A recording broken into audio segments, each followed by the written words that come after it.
That machine, to me, that machine is almost alive. I could mythologize that darn thing. There was a wonderful story about, I think, President Eisenhower, when the computer was first being built. You remember that story?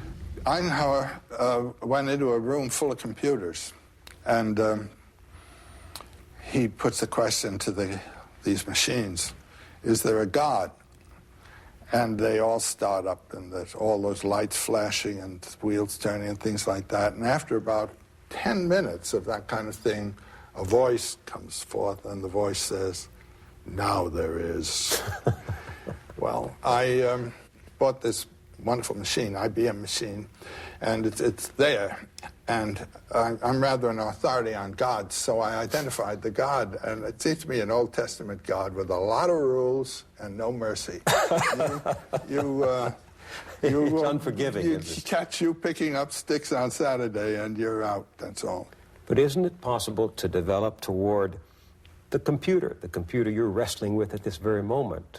Isn't it possible to develop the same kind of attitude of the Pawnee chieftain who said that in the legends of his people, all things speak of Tarawa, all things speak of God? It wasn't a special privileged revelation. God is everywhere in his works, including the computers. Well, indeed so. I mean, the miracle of what happens on that screen, you know.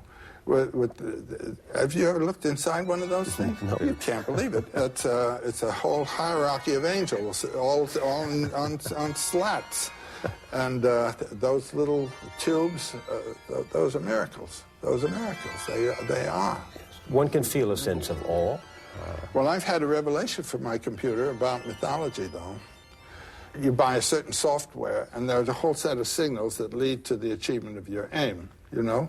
And once you've set it for, let's say, DW3 for enter, if you begin fooling around with signals that belong to another system, they just won't work, that's all. You have a system there, a code, a determined code that requires you to use certain terms. Now, similarly in mythology, each religion is a kind of software that has its own set of signals and will work. It'll work. But suppose you've chosen this one. Now, if a person is really involved in a religion and really building his life on it, he better stay with the software that he's got. But a chap like myself, who likes to play with the various softwares, I can run around, but I probably will never have an experience comparable to that of a saint.